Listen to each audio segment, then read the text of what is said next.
A natureza encanta e assusta, linda de longe, mas cruel de perto. E quando o pior acontece, as consequências podem ser devastadoras.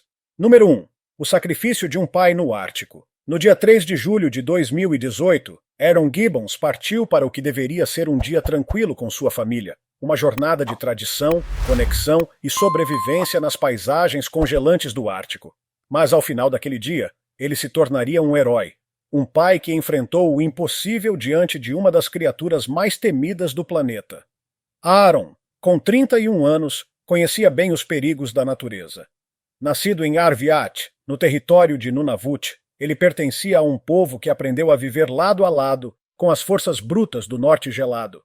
Mesmo trabalhando em uma mina de ouro, Aaron mantinha viva sua ligação com os costumes de caça da sua comunidade. Naquele dia, ele levou os filhos até a ilha Sentry, um local remoto, com praias geladas e rica em vida selvagem. Era uma chance de ensinar as crianças sobre as tradições dos seus ancestrais, como coletar ovos de 30 réis do Ártico, respeitar a natureza e reconhecer sua beleza severa e impiedosa. Mas a natureza não avisa. Enquanto o sol se arrastava sobre o horizonte, projetando sombras compridas na tundra, Aaron viu algo ao longe. Algo grande, esbranquiçado em movimento. Um urso polar. No começo era só uma mancha na paisagem, mas então se mexeu de novo, e agora vinha em linha reta na direção deles. Tudo aconteceu num piscar de olhos. O instinto de Aaron falou mais alto. O urso se aproximava depressa. Ele gritou para os filhos correrem, a voz firme, sem hesitação. As crianças correram rumo ao barco, tropeçando no terreno hostil, com o coração disparado. Mas Aaron, ele ficou. Ele não fugiu. Não podia.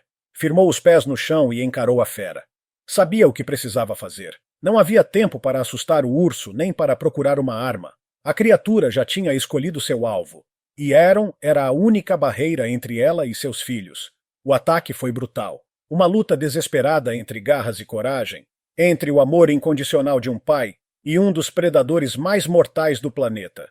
Seus filhos, já seguros no barco, só podiam assistir horrorizados enquanto o pai lutava com todas as forças. Seus últimos momentos foram de pura bravura. Quando a ajuda chegou, já era tarde demais. Aaron havia entregado tudo. O urso acabou sendo abatido, mas o estrago já estava feito. O homem que sempre foi um protetor, um caçador habilidoso e pai dedicado, havia partido. Seu corpo, dilacerado e ensanguentado, foi um lembrete cruel dos perigos que espreitam no Ártico. Em Arviat, a dor deu lugar à revolta. Aquilo não era apenas uma tragédia, era parte de um problema maior. Ursos polares estavam se aproximando mais das comunidades. Muitos apontavam a mudança climática como culpada por empurrar os animais para o interior. Outros culpavam Churchill, uma cidade em Manitoba conhecida pelo turismo de ursos polares. Será que os passeios turísticos, onde pessoas caminhavam perto dos ursos, fizeram com que eles perdessem o medo dos humanos? O tio de Aaron, Gordy Kidpick, um ancião respeitado, deu um alerta. Disse que se nada fosse feito, mais famílias sofreriam perdas irreparáveis. Mas em meio à revolta havia uma verdade que ninguém podia ignorar. Aaron Gibbons morreu como um herói. Seu ato de coragem foi reconhecido com a Estrela da Coragem do Canadá, uma honraria concedida a quem demonstra bravura extraordinária diante da morte. Mas nenhuma medalha traria Aaron de volta. O que ele deixou foi muito mais que saudade. Foi um legado de amor, altruísmo e o instinto inabalável de um pai. Também foi um aviso sombrio. Quando o ser humano enfrenta a natureza selvagem, ela nunca joga limpo. Número 2. O mistério cruel nas montanhas da Virgínia. Em maio de 1996, o que deveria ser um passeio tranquilo por um parque nacional se transformou num dos casos mais aterrorizantes dos Estados Unidos. Julie Williams, de 24 anos, e sua companheira Laura Loie Winans, de 26, estavam animadas para explorar o Parque Nacional de Shenandoah, na Virgínia. As duas, apaixonadas por natureza, buscavam um retiro para recarregar as energias.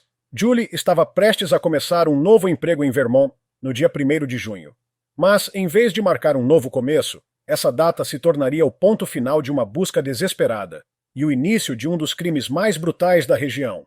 O casal entrou no parque em 19 de maio, acompanhadas de Taj, seu Golden Retriever.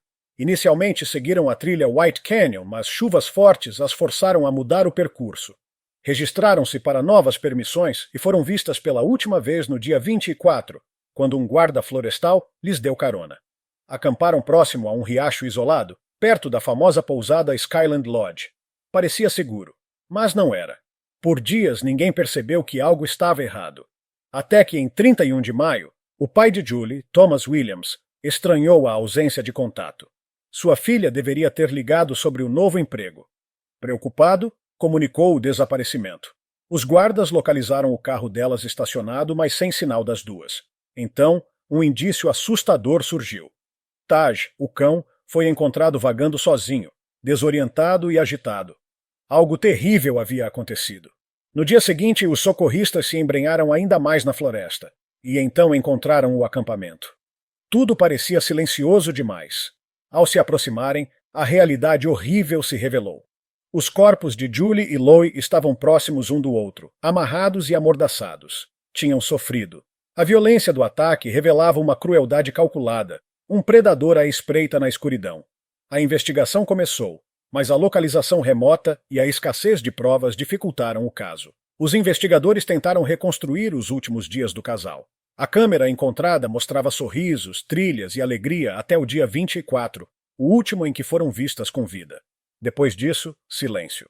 A investigação apontou um suspeito, Daryl David Rice, um homem com histórico de misoginia e comportamento violento.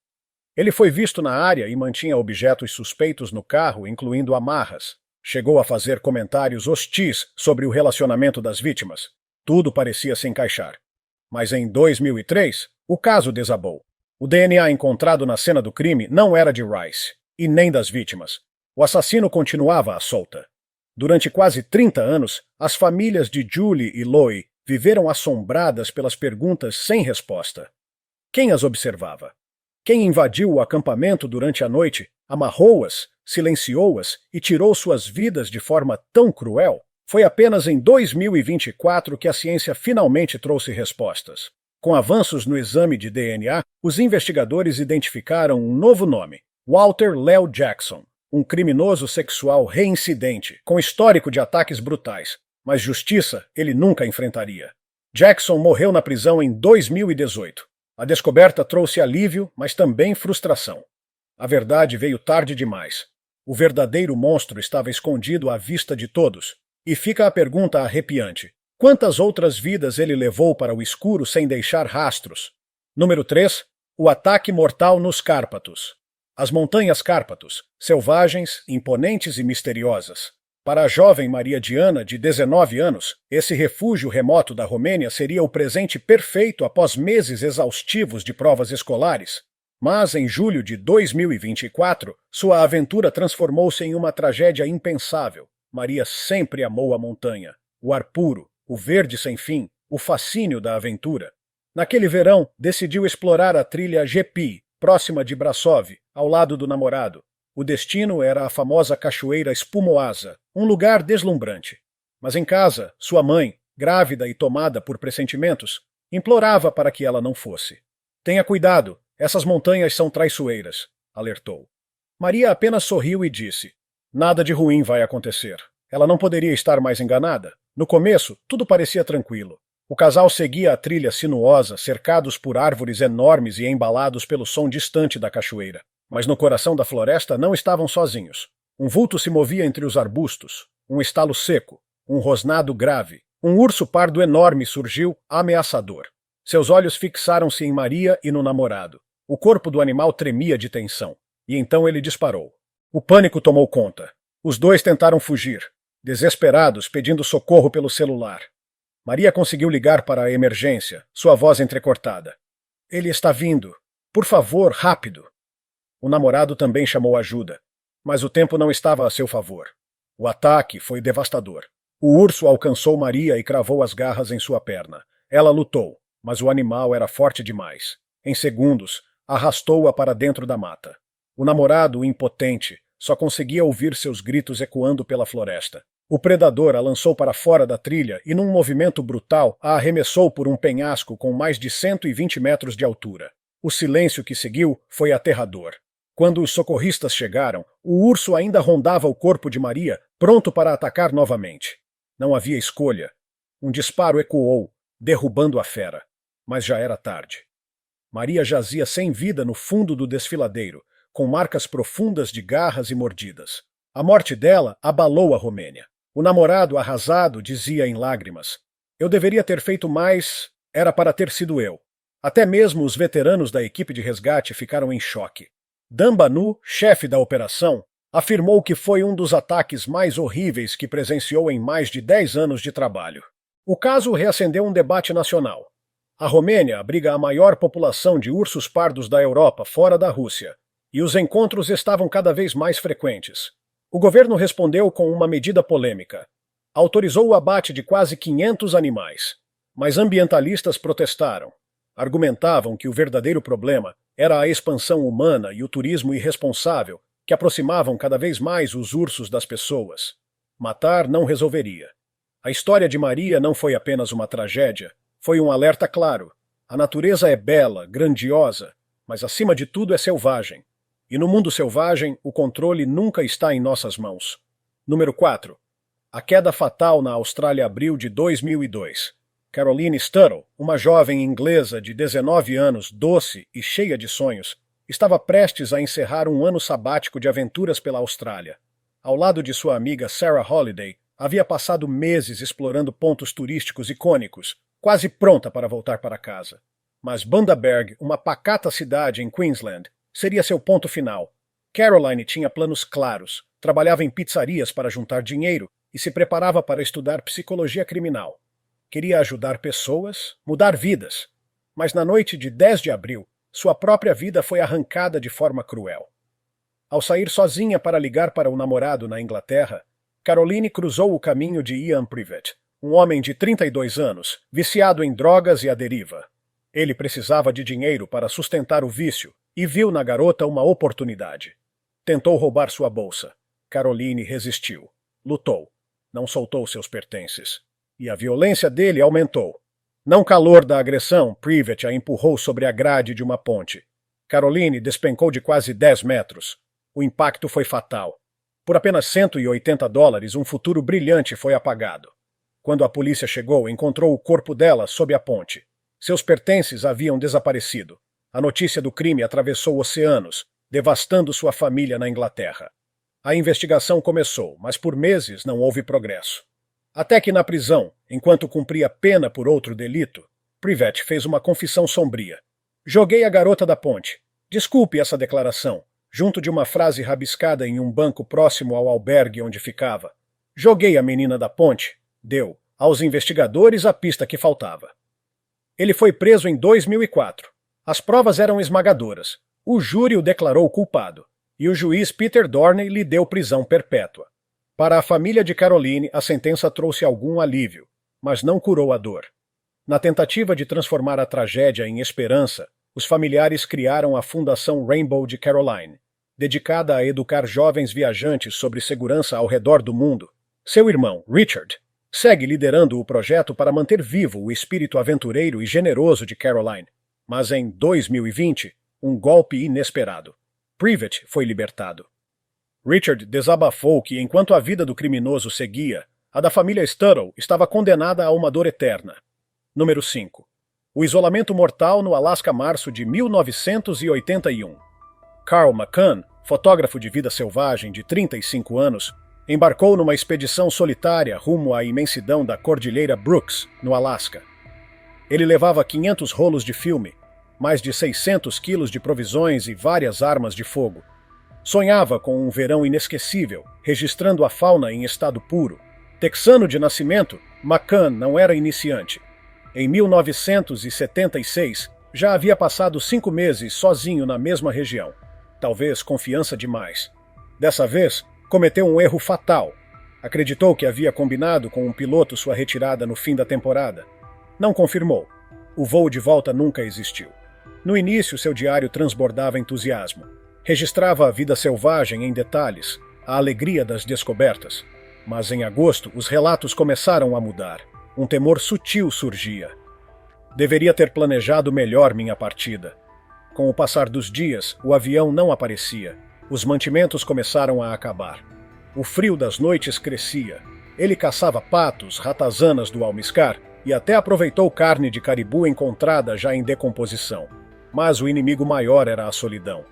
Em meados de agosto, um avião de patrulha sobrevoou o acampamento. McCann acenou com seu saco de dormir laranja, mas, sem saber, fez o sinal errado.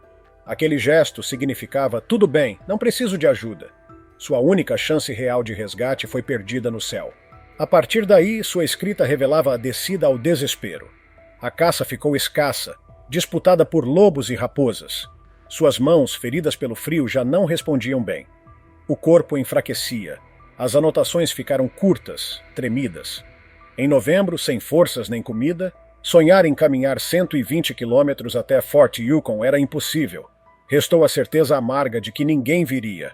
No fim de novembro, descreveu tonturas, frio insuportável e fraqueza extrema.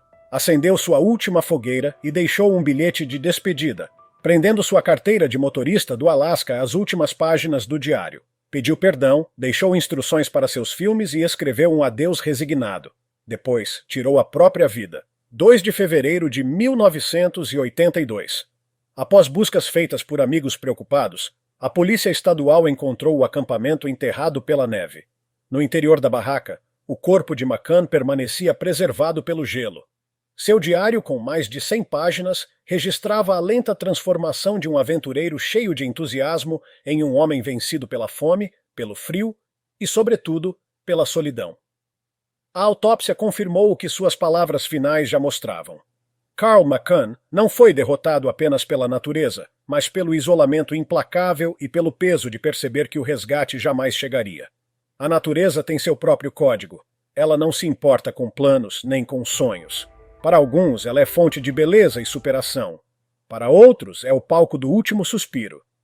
Essas histórias não são apenas relatos de morte. São lembretes cravados na pele da realidade. Lembretes de que, por mais preparados que estejamos, lá fora, no território selvagem, somos só visitantes. E, às vezes, o preço da aventura é nunca mais voltar. Se tiver gostado do vídeo, deixe seu like e inscreva-se em nosso canal para acompanhar todas as novidades. Te encontro em um desses vídeos que estão aparecendo agora na sua tela. Cuidem-se, pessoal!